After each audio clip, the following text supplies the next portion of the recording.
Well, hello and welcome to I Love Gay today, sponsored by gayrealestate.com. And we are here with someone I've come to know over the last few months, Salah Bachir from the Toronto area. How are you? Great. How are you? Fantastic.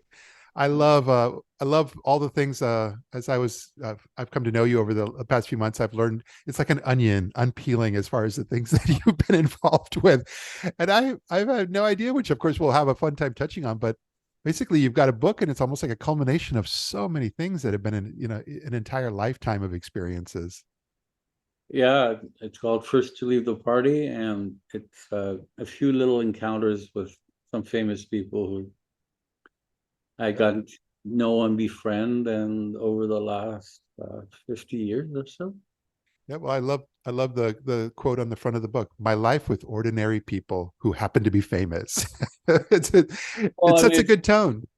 it is in a way. It's not anything, there's no, I'm telling my life story, but through different encounters of people who've empowered me and helped me and who were dismissed for weight issues or having a stroke or beyond Yeah. their, I mean, it's kind of I had some health issues, major health issues, and I'm telling it their life when I got to know them after at that time.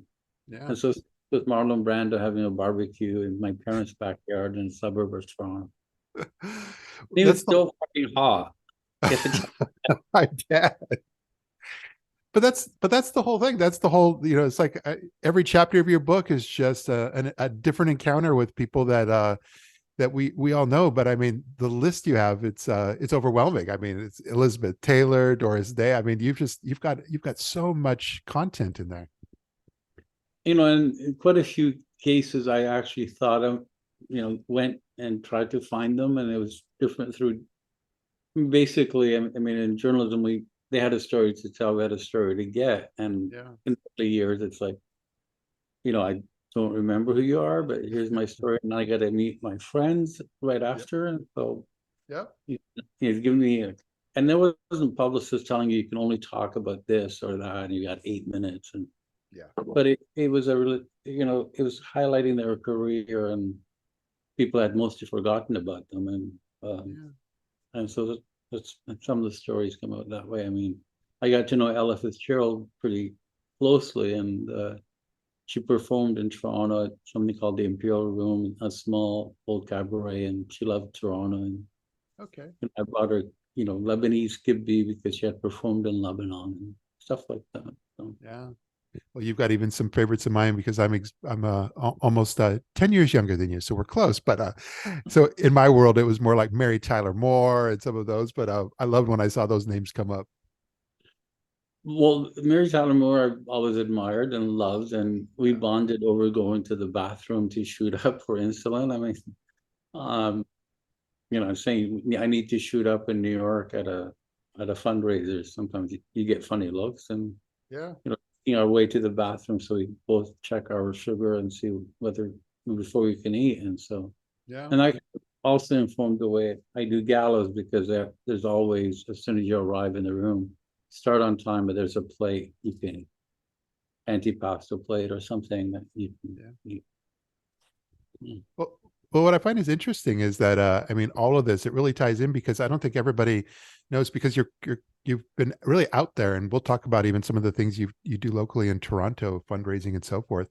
But the company Cineplex Media and the whole you've been in the whole whether it's starting in video and home video and then the movie theater business, but you've been very involved in that for decades now. Yeah, a decade. I mean, I had Premiere Magazine, who had one of the first video magazines internationally, Video Mania, and Yeah, that Famous Magazine and the Kids Magazine here in Canada, and yeah, and then it was Cineplex Magazine and with the yeah, stars. yeah. That's some of the best read magazines here. So That's a great way to be able to over all those years be able to rub a lot of shoulders. yeah, I mean, in a way, it was also highlighting something.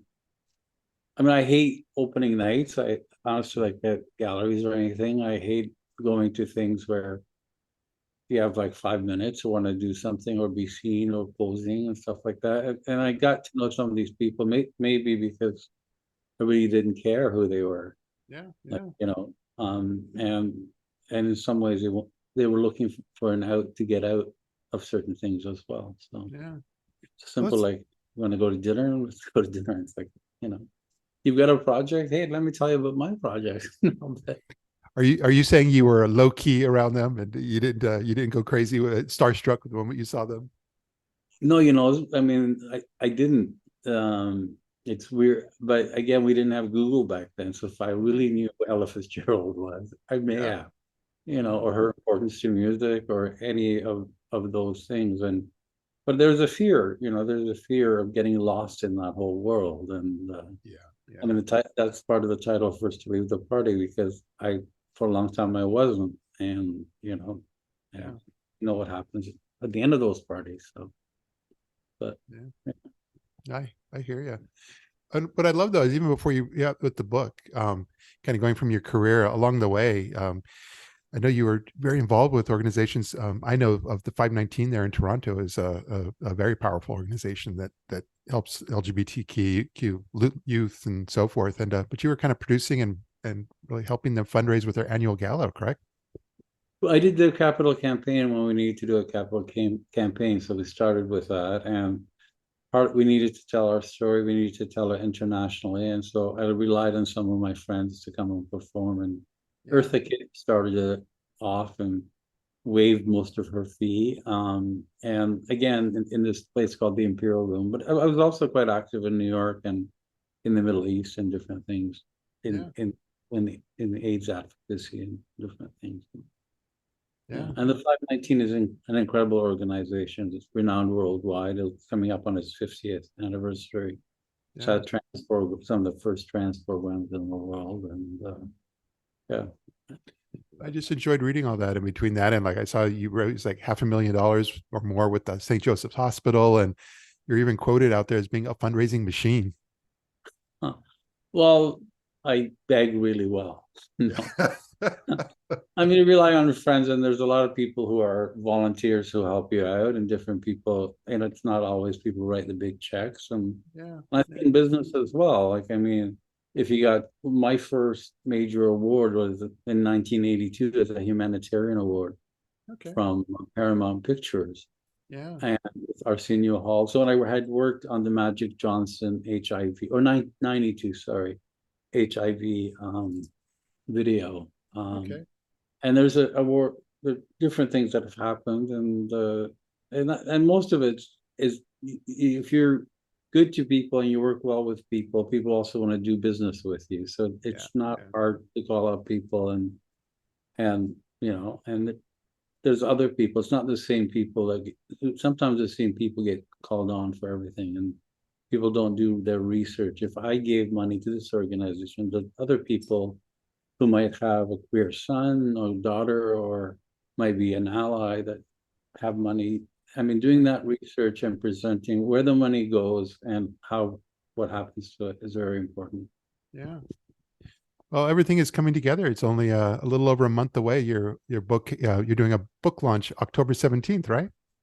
Doing one at the 519, Of the course. fundraiser for the 519, we're charging $1,000 a person Yeah. or a $10,000 tables, and we only have three left. Wow. So will be, and then I start before, and I'm doing some stuff in New York and LA as well. Okay. Um, and yeah, it's coming together, and I'm immune suppressed, so I'm trying to get away from being everywhere and having Yeah. people breathe on me. But Yeah. as much I used to love that before.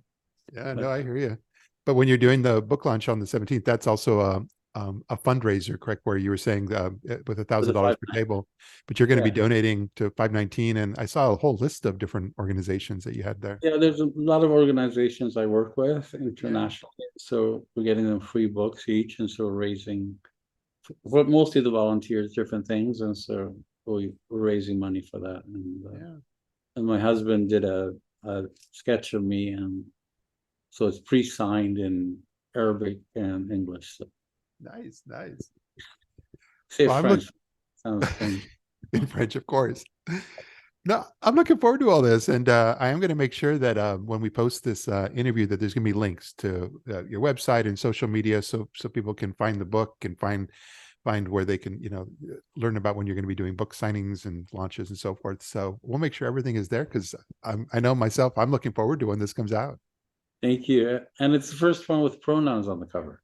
That's absolutely. The first book, and then Penguin, the first run, they're gold embossing me. They give me the royal treatment. I'm like, so Yeah. I think they're no, but yeah. So I mean, the pronouns for me was very important in a sense. I've gotten a lot of, even with organizations, I've given money to, like still Ms. Salah Bachir or kind of stuff like that. And I think, we rely on certain trans people, different people who are that don't identify that to announce their pronouns, but we should all announce them and take, that onus off of. So I thought the opportunity came up and I wanted to put it on the cover. And Yeah. they kept telling me, nobody's done that. You can't do that. I want to be the first. Well, I think it'd be great if everybody did it. yeah. Well, this is excellent. Really, I'm glad that you're able to take a few moments of your time and kind of share a little bit about your book release and your story with our audience. And Thank you I very look much. Thanks for having me. absolutely. I look forward to connecting with you in the real world soon as well. I would love that. Yes. Well, thanks again. Thank you. Take care.